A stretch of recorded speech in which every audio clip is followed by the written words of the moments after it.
بسم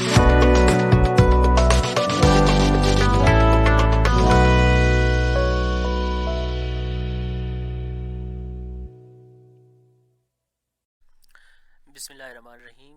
آج ہم لوگ سورہ کوثر کو دیکھیں گے کہ اللہ تعالیٰ اس میں کیا فرماتے ہیں. تو شروع کرتے ہیں. بسم اللہ الرحمن الرحیم. انا اعطیناک الکوثر فصل لربک وانحر ان شأنک هو الابتر. انا اعطیناک الکوثر. انا اعطیناک الکوثر کا مطلب جو ہے کہ اے میرے محبوب بے شک ہم نے تمہیں کوثر عطا کیا. اعطینا کا مطلب ہوتا ہے عطا کیا. ٹھیک ہے. انا کا مطلب ہم لوگ کہتے ہیں بے شک. اور کوثر آپ اس کے اوپر مختلف آراء ہیں. کچھ لوگ کہتے ہیں کہ جی مطلب مختلف جو ہمارے مفسرین ہیں ان کے مختلف اقوال ہیں. ان میں سے ایک جو پوائنٹ آف ویو ہے اس کو ہم لوگ کہہ سکتے ہیں کہ یہ مختلف اس کے اوپر پوائنٹ آف ویوز ہیں. ٹھیک ہے. ایک پوائنٹ آف ویو جو ہے وہ یہ کہتا ہے کہ کوثر کا مطلب ہے کہ دنیا اور آخرت کی بے شمار نعمتیں. تو ہم لوگ کہہ سکتے ہیں کہ انا اعطیناک الکوثر کا مطلب ہے اے میرے محبوب بے شک ہم نے تمہیں بے شمار خوبیاں عطا کیں. فصلی لربک ونحر. فصلی لربک ونحر کا مطلب ہے تو تم اپنے رب کے لیے نماز پڑھو. ٹھیک ہے. ونحر نہر جو ہے بیسکلی. ٹھیک ہے. نہر کا مطلب ہوتا ہے قربانی کرنا. ٹھیک ہے جی. قربانی کرنا. ٹھیک ہے. فصلی لربک ونحر کا مطلب ہوگا تو تم اپنے رب کے لیے نماز پڑھو اور قربانی دو. انا شانیک هو الابتر.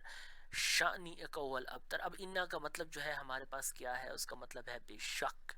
ٹھیک ہے. شانیک هو الابتر کہ جو تمہارا دشمن ہے وہی ہر خیر سے محروم ہے. اب یہ آیت جو ہے نا، ٹھیک ہے، یہ صورت جو ہے یہ اللہ تعالیٰ نے نبی کریم صلی اللہ علیہ وآلہ وسلم کی حوصلہ بڑھانے کے لیے جو ہے ان کو دی تھی.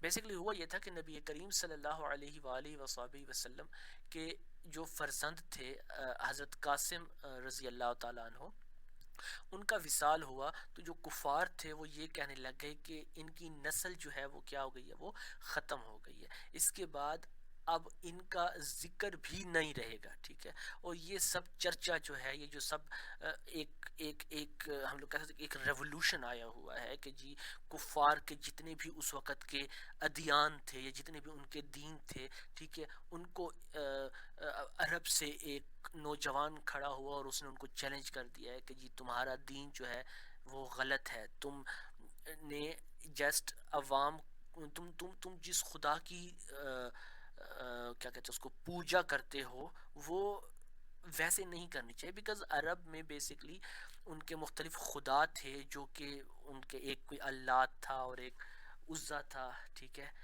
وہ جو تھے اور ان کی وہ پوجا کرتے تھے، ان کے وہ بت بناتے تھے اور ان کو وہ پوجتے تھے. تو انہوں نے نبی کریم صلی اللہ علیہ وسلم نے یہی کہا کہ جی یہ غلط ہے، میں خدا کا نبی ہوں اور میرے پاس اللہ تعالیٰ وہی بھیجتا ہے اور میں جو بتاتا ہوں وہ بالکل سچ ہے. وہ ایک واقعہ بھی ہے نا کہ نبی کریم صلی اللہ علیہ وآلہ وسلم پہاڑی پر ٹھہرے ہوئے تھے اور دوسری طرف سارے کے سارے کفار جمع تھے. تو نبی کریم صلی اللہ علیہ وآلہ وسلم نے ان کو مخاطب کر کے کہا تھا کہ اگر میں تمہیں کہوں کہ اس پہاڑی کے پیچھے ایک بہت بڑا لشکر ہے کہ جو تمہارے اوپر حملہ کرنے والا ہے تو کیا تم میری بات کا یقین کرو گے؟ تو انہوں نے سب یک زبان ہو کر کہا تھا کہ بے شک ہم آپ کی بات کا یقین کریں گے محمد، کیونکہ آپ نے کبھی جھوٹ نہیں بولا. ٹھیک ہے. اور پھر اس کے بعد نبی کریم صلی اللہ علیہ وآلہ وسلم نے جب نبوت کا اعلان کیا تھا تو وہ لوگ جو کہ نبی کریم صلی اللہ علیہ وآلہ وسلم کی سچائی کی گواہی دیتے تھے ان میں کھلبلی مچ گئی اور پھر انہوں نے نبی کریم صلی اللہ علیہ وسلم کو جھٹلانا شروع کر دیا. ٹھیک ہے.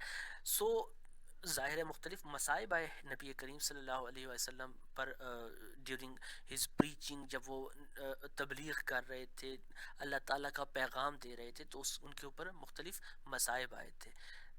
اب اس میں ایک اور بات بھی ہے کہ جی دیکھیں ہمیشہ جو نبی کا بیٹا ہوتا ہے نا، ٹھیک ہے، وہ بھی نبی ہی ہوتا ہے. ٹھیک ہے. نبی کریم صلی اللہ علیہ وآلہ وسلم کو اللہ تعالیٰ نے اولاد نرینہ سے مطلب دیا تو تھا ان کو اولاد نرینہ انہوں نے عطا کی تھی، لیکن پھر وہ کچھ عرصے کے بعد اللہ تعالیٰ نے ان سے وہ واپس لے لی تھی، وہ ان کا وصال ہو گیا تھا۔ اور پھر جب اور ہمارے جو ایک ہماری ایک سوسائٹی ہے جو کہ ہمیں یہ کہہ رہی ہوتی ہے، اور یہ ایک حقیقت ہے کہ جی لڑکی ہوگی تو لڑکی جو ہے، یہ ہماری سوسائٹی کا ایک پیٹریارکل سوسائٹی ہے، ایک پدرشاہی سوسائٹی ہے ہماری، ٹھیک ہے، پدرشاہی سوسائٹی ہے کہ جس میں آپ کی جو لینیج چلتی ہے، آپ کا جو سلسلہ چلتا ہے وہ بیٹوں سے چلتا ہے۔ میرا باپ ہوگا، میرا باپ کا باپ ہے، اس کا باپ، تو وہ کیا تھا کہ جی میرے پردادا یا جھردادا کی اولاد میں سے جو اس کا بیٹا تھا، ٹھیک ہے، وہ کیا ہوگا، وہ اس چیز جو اس کی اولاد تصور ہوگی، یا اس کی لینیج، یا اس کی ایک ہم لوگ کہہ سکتے ہیں کہ جو اس کا ایک شجرہ جو دیکھا جائے گا، وہ اس کے بیٹوں سے دیکھا جائے گا کہ جی فلاں بن فلاں بن فلاں بن فلاں بن فلاں، ٹھیک ہے جی، کہ جی اے اگر فار ایگزامپل ایک بندہ ہے اور اس کے بہت سارے بچے ہیں، اس میں اس کی بیٹیاں بھی ہیں اور بیٹے بھی ہیں، تو بیٹیاں جو ہیں وہ کسی اور کی بیویاں بن جاتی ہیں، تو ان کا ایک علیحدہ خاندان بن جاتا ہے، اور اس کا جو بیٹا ہوگا وہ بیسکلی کیا ہوگا، وہ اپنے باپ کا جو شجرہ ہے اس کو لے کر چلے گا، ٹھیک ہے۔ اسی طریقے سے ان دونوں میاں بیوی میں جو اس کی ایک بیٹی ہے اور دوسرا کوئی اور لڑکا، ان کی جب شادی ہوگی اور ان کی اولاد میں سے